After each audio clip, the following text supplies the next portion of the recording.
'శుభలగ్నం' అనే cinema 1990లో release అయింది. SV Krishna Reddy గారు దానికి దర్శకత్వం వహించారు. అప్పట్లో ఈ సినిమా ఒక సెన్సేషన్. ఏంటంటే ఆహ్, పెళ్ళైన భర్తని ఒక అమ్మాయి డబ్బున్న యువతి ప్రేమించడం, ఆ భార్యకేమో డబ్బు మీద ఆశ ఉండడం, దీంతో అనుకోకుండా వాళ్ళ మధ్య ఒక ఒప్పందం జరగడం, రూ. 1,00,00,000కి భర్తను అమ్మేయడం. ఇలాంటి సిట్యుయేషన్ మనం ఆ సినిమాలో చూసాం. రీసెంట్‌గా భూపాల్‌లో కూడా ఈ ఘటన జరిగింది. భూపాల్‌లో ఒక బ ఒక మనిషి భార్య, పిల్లల్ని ఇద్దరు కూతుర్లు, ఒక భార్య వదిలేసి తన ఆఫీస్‌లో పరిచయమైనటువంటి ఒక యువతితో కలిసి సహజీవనం చేస్తున్నాడు. చాలా కాలంగా ఇంటికెళ్ళట్లా, భార్య పిల్లల్ని పట్టించుకోవట్లా. దీంతో ఆ కూతురు కోర్టు మెట్లెక్కింది. మా నాన్న మమ్మల్ని పట్టించుకోవట్లేదు అని జెప్పేసి. అయితే ఇక్కడ వాళ్ళ ఆవిడ ఒక షరతు పెట్టింది.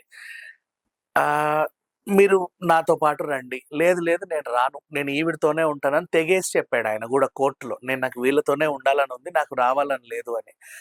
అయితే అప్పుడు భార్య పెట్టిన షరతేంటంటే, సరే ఆ రూ. 1,50,00,000కి నాకు ఇది ఇచ్చేస్తే నా భర్తని నీకిచ్చేస్తా అని ప్రియురాలికి షరతు పెడితే, ఆ ప్రియురాలు ఇమ్మీడియేట్‌గా ఒక విల్లా ప్లస్ అలాగే రూ. 27,00,000 బదిలీ చేసేసింది.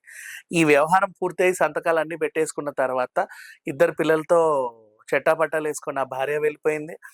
ఆహ్, ప్రియురాలితో చెట్టాపట్టాలేసుకొని ఇతనెళ్ళిపోయాడు. ఇట్లా ఒక అంశం అనేది తెరబడింది. అంటే నిజంగా ఇప్పుడు సినిమాలో జరిగే అంశాలు బయటవుతాయి. సమాజం మీద చాలా రిఫ్లెక్షన్స్ చూపిస్తాయని జెప్పి చాలామంది వాదిస్తా ఉంటారు గానీ, సరే ఈ తెలుగు రాష్ట్రాల్లో అయితే జరగలేదు. అలా అని భూపాల్‌లో ఇది డబ్ అయ్యి గూడా ఈ సినిమా అక్కడ ఆడట్లేదు. బట్ ఏంటో అనుకోకుండా రియల్ లైఫ్ ఇన్సిడెంట్ ఒకటి జరిగింది.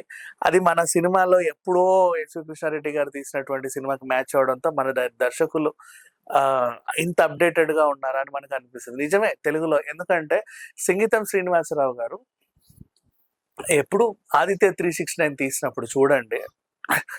దాంట్లో మీరు వీళ్ళెవరు ఆహ్, 'శ్రీకృష్ణదేవరాయల' కాలంకెళ్ళినప్పుడు ఓకే. నెక్స్ట్ 500 సంవత్సరాలు ముందుకెళ్ళినప్పుడు అక్కడ బ్రహ్మానందం గారు వీళ్ళందరూ ఉంటారనమాట. అక్కడ ఒక డైలాగ్ ఉంటది బ్రహ్మానందం నోటి వెంట. ఇదేంటంటే, "ఏమోనమ్మా ఒకప్పుడు మేము చెప్పినట్టు కంప్యూటర్‌లు వినేవి. ఇప్పుడు కంప్యూటర్‌లు చెప్పినట్టు మేము వినాల్సొస్తుంది" అని జెప్పేసి. నిజమే ఏఐ టెక్నాలజీ బాగా డెవలప్ అయిన తర్వాత ఇదే సిట్యుయేషన్ మనం ఇప్పుడు జూస్తున్నాం. కానీ 25 ఏళ్ల క్రితమో, 30 సంవత్సరాల క్రితమో ఎప్పుడో ఆయన జెప్పాడు. ఆ తర్వాత గూడా 10, 15 ఏళ్ల క్రితం రోబో విషయంలో మన శంకర్ గారు గూడా చెప్పారు. కానీ మనకి అవన్నీ పట్టించుకోవాలా ఎక్కువ కర్థం. మన ఇండియన్ డైరెక్టర్స్ నిజంగా అంటే ఫ్యూచర్‌లో ఎప్పుడో, ఎక్కడో జరిగే అంశాలన్నీ కూడా ముందుగానే మనకి చెప్పేసారు ఆల్రెడీ. కానీ మనం ఇప్పుడిప్పుడు అవన్నీ జరుగుతా ఉంటే, ఓహో! ఇది మనం ఎప్పుడో చదివాం కదా! విన్నాం కదా! అనిపిస్తా ఉంటది.